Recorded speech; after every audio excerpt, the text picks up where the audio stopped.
Making this video because I'm seeing a lot of black people get on the internet and advocate for segregation and say that we need segregation back without knowing the full context. It's a reason why our ancestors wanted to stop segregation.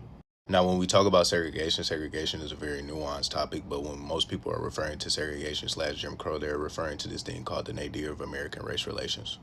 The term nadir, N-A-D-I-R, means lowest point. So this will be objectively the lowest point of race relations within the United States, which lasted from around Reconstruction to around the 1940s / 1950s. Pause and read. During this time period, you see the most expressed and most objective versions and examples of racial violence and racial hatred in America. This is where you get most of your lynchings and indiscriminate killings of black people in public domains. When we talk about segregation, we have to realize that segregation as an institution never ended. It rather shifted from restrictions on public domains and public places to restrictions based on capital. What do I mean by this? Modern day segregation is more based on your zip code / housing and your schooling. This causes black people to be in a repeated toxic cycle of disenfranchisement that we see up until 2025, while the segregation during this time was still based on capital, but it was more expressed in places like bathrooms, parks, swimming pools, etc., etc. Also, during the time of segregation, you also had interactions between black people and white people. It wasn't just black people were over here and white people were over here. Most black people during this time, like my ancestors, were either sharecroppers, railroad workers, or low-skilled labor workers. We as a community need to stop infantilizing this time period through minute examples such as Black Wall Street or other black towns where only 1% of the black bourgeoisie saw the benefits of it, while the other people in the town were exploited for their labor. 90% of people in Black Wall Street were not a part of the black bourgeois class, so we do not need another Black Wall Street. We don't need another black mecca of economic opportunity under the guise of capitalism. And a lot of you all are confusing separation and segregation. I still have my own critiques of racial separation because I believe race is a social construct that is based on colonization, so therefore it must be abolished, so we do not need to preserve it and just create our own separate entity or separate nation. Because creating an ethno-state based on blackness is just counterintuitive and counterproductive and is reactionary. So as black people, we need to stop seeing race and people that belong to racial groups as something that is real and intrinsic to our society / world. We also need to recognize that systems make people. People don't just progenerate with these ideas out of their mother's wombs. For example, the system of whiteness is what conditions white people to be racist. White people are not intrinsically racist. I believe that the idea of racial separation has outlived its usefulness within the black radical tradition, and we need to move beyond that. So to me, both racial segregation and separation are not viable alternatives to black liberation. You cannot liberate yourselves with using the oppressor's constructs and tools for your own self. You cannot paint segregation in blackface and infantilize it and make it seem like it was some grand time, because it was not. Our ancestors were suffering. So can we please stop getting on the internet and acting like racial segregation was such a good time and such a grand time and such a party? Y'all been talking about it. Y'all been talking about it. So let's go there. Let's go there. We keep having this, we need our own, right? Talking, creeping into our culture, and it's misguided.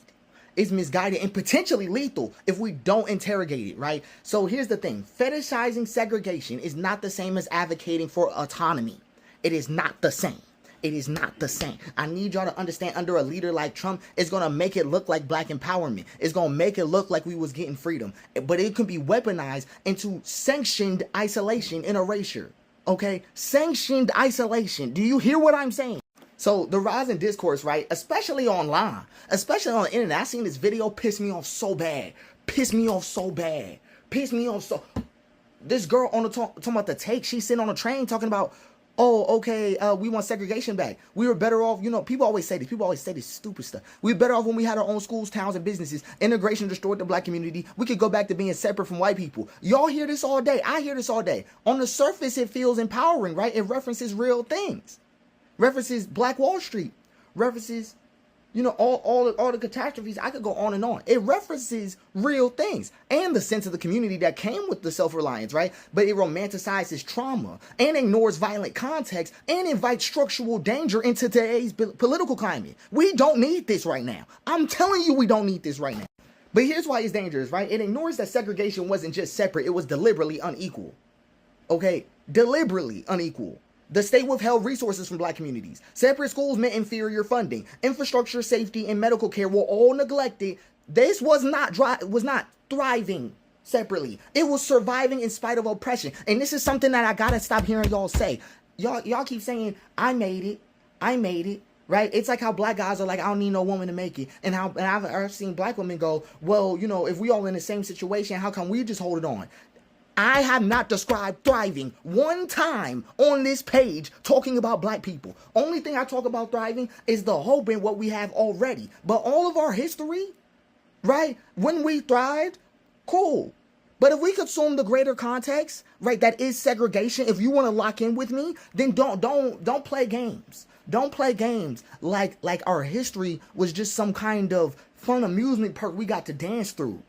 We didn't get to dance through none of that. Right? And it erases state-sanctioned violence that accompanied black autonomy. Tulsa wasn't a tragedy because black people failed. And I really feel like that's what some of y'all are on. I really feel like that's what some of y'all are on type shit. It was a tragedy because white mob showed up backed by the government. Burned black wealth to the ground. Backed by the government. Y'all think they just gonna leave us alone? How?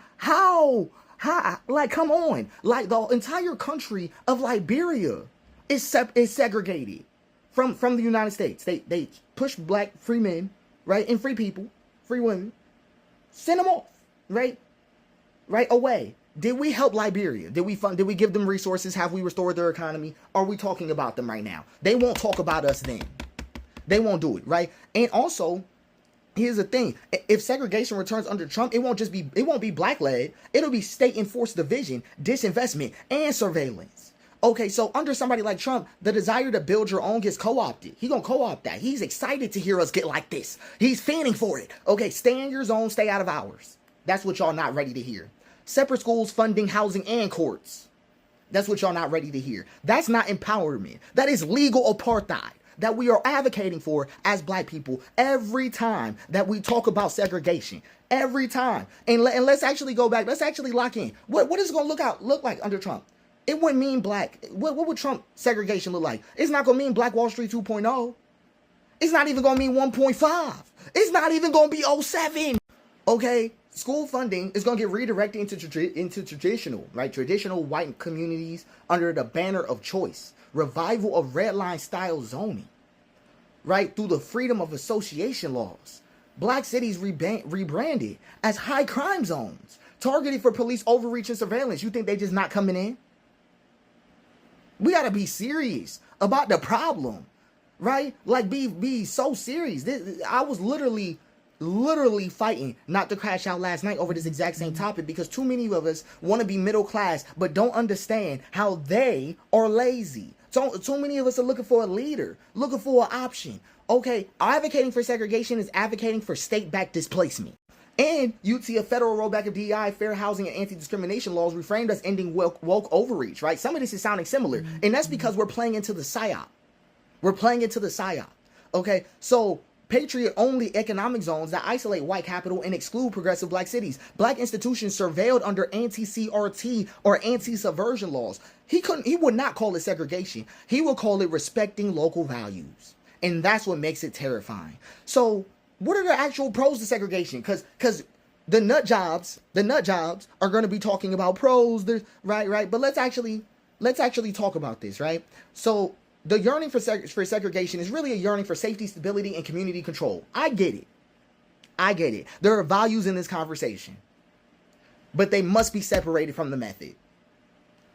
Cultural autonomy, right, is cool. Spaces for black expression, safety, healing, and storytelling without constant white surveillance sounds nice, right? Economic ecosystems sounds cool, right? Black businesses support each other, circulating the dollar within the community. You know, I spend $1, you get some of my change. That I get it. That's cool. Institutional control, black-led schools, clinics, media outlets, and that reflect black values and needs. Sounds like a fantasy. But these things can and should exist without racial apartheid. That's the reason why I'm talking like this. Because too many of y'all want to be white in my comment section. But here's these things. These things can exist without apartheid, right? They thrive best when they're built within a system that honors civil rights, economic fairness, and protection under law. Segregation in any form makes that impossible. So what's the alternative, right? Locking in. locking in. Stop asking the government to sort us out, to organize us into a neighborhood that works for us. Stop asking for that. Too many of y'all don't understand that asking for segregation is just asking them to rebuild Section 8, to rebuild public housing for all y'all again. Okay, like it's the exact same thing, but we don't want to talk about it because when we're most comfortable, that's when we talk about segregation. We don't talk about it when we're hungry. We don't talk about it when they shit on us. Okay, but we fetishize it. We fetishize something bigger than segregation. We fetishize respect. But the thing is that, and I'm gonna remove the word fetish because it's important you understand. Black people want respect and deserve respect. But arguing for respect and arguing for separation, they're two different words in this dictionary. So we need targeted reparations and land trusts, black-owned infrastructure and investment pipelines, independent media and education systems. Charter doesn't mean anti-public. Legal defense systems and political lobbies and cross-racial alliances that do not require assimilation and economic pressure campaigns, right, to build leverage. This is the new black power, not isolation, but insulation. Not retreat, but strategy. You have to see what I'm talking about. Don't confuse safety with separation. Don't do that. Black people don't want segregation. We want protection. We want self-definition. We want to stop begging to be seen. But if we ask the structure, right, the superstructure that tried to erase us, if we ask the people who tried to erase us, I want you to stay with me. If we ask the people who tried to erase us, right, for this self-definition, we risk handing our future to the same people who built the cage. We must build something new, right? Something free, something powerful. And I agree. But never again can we call our own exile empowerment.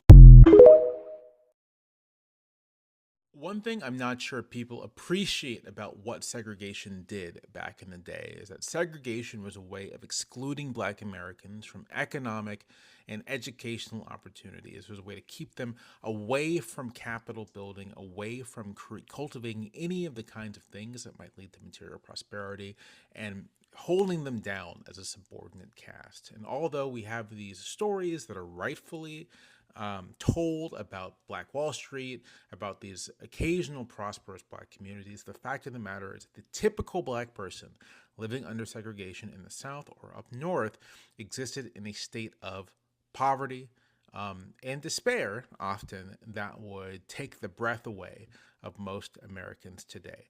I'm going to read real quick an excerpt from Gunnar Myrdal's, I believe, 1948-1949 book, An American Dilemma, The Negro Problem in Modern Democracy. There's been much writing about this book, critique, all kinds of things. It's an influential and important book in American kind of sociological studies and American political history. But for all the flaws, it does capture what the economic status of Black Americans was during segregation. So this is being written about the 1940s, and I'm going to read from the section on economic inequality. The economic situation of the Negroes in America is pathological. Except for a small minority enjoying upper or middle class status, the masses of American Negroes in the rural South and in the segregated slum quarters in southern and northern cities are destitute. They own little property, even their household goods are mostly inadequate and dilapidated. Their incomes are not only low, but irregular. A disproportionate number of them work in agriculture, which is a depressed industry. Non-agricultural Negro workers are, for the most part, either in low-paid service occupations or of menial tasks in industry.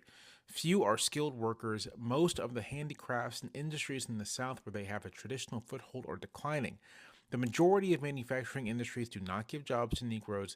Neither in the South nor in the North are Negroes in professional, business, or clerical positions, except in rare instances and except when serving exclusively the Negro public, and even in this, they are far from having a monopoly. The unemployment risk of Negroes is extraordinarily high. Part of the push for integration was as much about just getting opportunity to decent jobs and to the education that could open up access to better jobs as it was anything else. And so don't let anyone suggest to you that there were benefits of segregation that in any way outweighed the fact that for most of the people living at the time in the United States who were of my complexion or of my racial background, don't let them tell you that it was anything other than second-class status of the worst kind. Y'all, they just brought back segregation like Black people give a fuck. I didn't want to go to Meemaw and Peepaw's funky ass, racist ass, non-seasoned ass restaurant anyway. I don't give a fuck. The food is nasty. Now what? Put the sign up, ho. I think it tells you something about the nature of TikTok's algorithm, that a video like this has 700,000 likes, probably millions of views. And a video I just posted about how segregation was actually horrible for Black Americans. It left the vast majority of us desperately poor and destitute and excluded from opportunity, from education. That would probably tops get 20,000 views if I'm lucky. But I really think this message is important, so I am doing this again. I'm saying this again. If you are Black and you think that segregation just meant you couldn't go to certain restaurants, you couldn't sit in certain places in public transportation, if you thought that's what it meant, you have been profoundly miseducated and profoundly misled. I might even say you've been hoodwinked and bamboozled and run amok. What segregation meant in real life, in practice, was that Black Americans were outside of opportunity and outside of the law. They did not have access to anything like decent jobs. They only had access to the most precarious jobs. They did not have access to anything like equal education. And they only had access at most to primary education. You were lucky if you got the secondary, and you were in a rare group if you got anything like collegiate education. And they were outside of the law. What does that mean? That meant that if someone stole your land, if someone stole your livestock, if you were a farmer, if someone burned down your home, if someone destroyed any of your property in segregated Jim Crow South, and even in parts of the segregated North, the odds that you were able to get legal recourse for this were slim to none. Many of you probably know about lynchings, which were the most dramatic forms of anti-Black violence, but there were much more ordinary forms, more common forms of violence that weren't as extreme as lynchings, but as devastating all the same. You could be beaten in the street, you could be attacked, and you have no legal resource. Let's say that you got on the bad side of a bus driver. There are plenty of cases from the Jim Crow South of armed bus drivers executing Black people in the street for rudeness, essentially. The legal system didn't touch you. You were lucky if you could find legal representation for any kind of violence or exploitation done to you. And speaking of exploitation, if you were lucky enough to have a decent job, you're probably excluded from the union. And if you weren't excluded from the union, if you were even in the union, you still had to contend with tremendous discrimination. There is a reason the life expectancy of Black Americans jumped after the end of Jim Crow. There's a reason the education levels, the income jumped after Jim Crow, after segregation. Segregation was a nightmare. It was truly awful, and I don't think that people really contend with how bad it was. In the same way that a lot of Americans don't really have the firmest sense of how terrible slavery was, a lot of Americans don't have the firmest sense of the kind of authoritarian darkness Jim Crow was. So please, don't give me this nonsense, oh, maybe it's gonna work out. No. Segregation might be coming back, and I recently had a discussion with somebody who was Black and a Trump supporter, and they were a little bit excited about the prospect of some semblance of segregation coming back. And the reason was because they were under the idea that there would be more Black things for Black people, more Black doctors, more Black lawyers, more Black whatever. But the thing about segregation is that a lot of times people have these rose-colored glasses on, and they believe that for everything that a white community had, Black people had the same with a Black face on it, but that was not the case. Black communities lacked basic infrastructure under Jim Crow segregation. But when we talk about Jim Crow, we often talk about the controllables, the ability to sit in the bus, the ability to go to a school, the ability to sit where we wanted to sit at a restaurant. And then there was the lynchings, which was one of the most extreme, if not the most extreme form of violence that somebody could perpetrate against another human being at that time. Another creator on this app said that Black people lived outside of the law, and I want to show you a video that shows exactly what that meant. Mother in South Carolina, not too long ago, my mother, not my great-grandmother, they wouldn't let Black people go to the dentist. So she had to, all the Black people in town got their teeth taken out by the vet. Said to go to the vet, okay? And not only did they have to go to the vet to get their teeth removed, they had to go to the back door. Because God forbid. So the other day when I talked about the burning house quote from Martin Luther King and like black people running with this narrative that integration was the worst thing to happen for black people. That prior to integration, black people had all this stuff for ourselves and we were just thriving black people and our blackness. And that integration was a failure. And I'm just going to give my opinion on why I look sideways at people who believe that. Because as I stated in my video, was integration the problem, or is it what transpired and what was implemented after integration the problem? Because contrary to popular belief, America still is relatively segregated. So why are the segregated areas where there are high concentrations of black people living together disenfranchised and still living in poverty? And why do the people who do come up into money or education or whatever choose to leave or get out? Those are the two things I want people to remember as we talk about this. So this notion and this idea that prior to integration, we had all this black wealth and black people were so well off.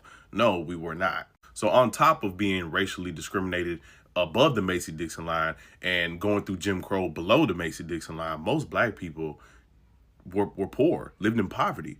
Like it states in the PA Times article that most black families that were welcomed into, the middle class, it was a very small population. Less than 1% of all black people had a median income equal to that of white people with white collar jobs, which was $5,000 a year for upper middle class whites back in the 1950s. Because the concentration of jobs for black people were usually labor jobs. And those labor jobs were sought at up north due to all the factories and the manufacturing. And most black women were in lines of service work. So nannies, restaurants, hotels, things of that nature. After integration, they were able to go into more white collar jobs, which increased income. And another article that I read on Brookings.gov also states that most blacks 50 years ago, prior to integration, were trapped in poverty. Most just wasn't in the inner city because most blacks lived in the South as laborers and sharecroppers. And only 1 in 8 owned the land in which they worked on. Only a trivial 5% prior to integration of black men nationally were engaged in non-manual white-collar work of any kind. The vast majority held ill-paid, insecure manual jobs, jobs that whites would not take. That goes back to when Trump said the immigrants are taking black jobs.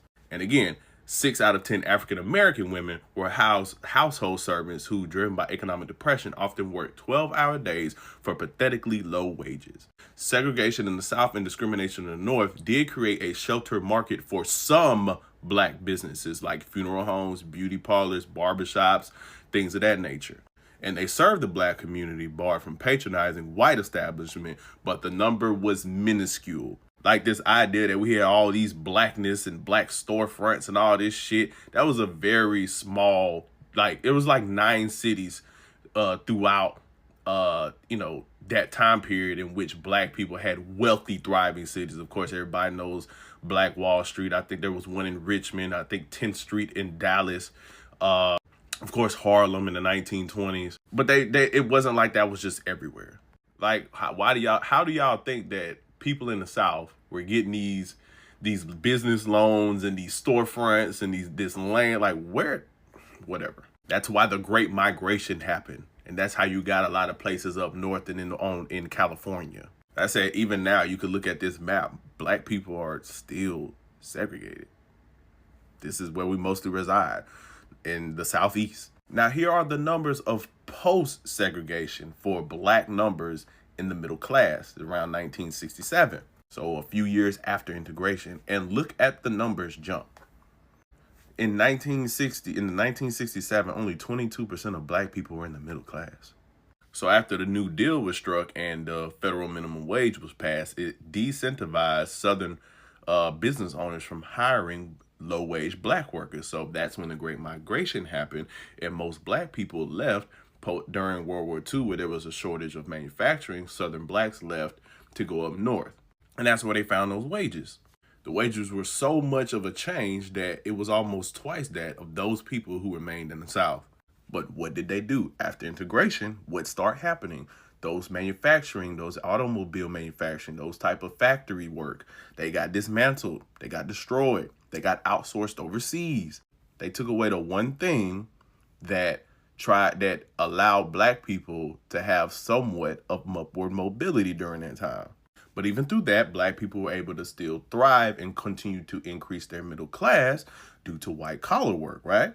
So we talk about education. Is that what's holding black people back? No, it actually wasn't. As you can see, up till then, up until the late 1980s, black people were only 2.5 years behind whites in both reading and math, and 2.1 years behind on tests of writing skills. And it states that if those trends would have continued at that rate, by now, around this time, we would be performing at about as well as our white counterparts.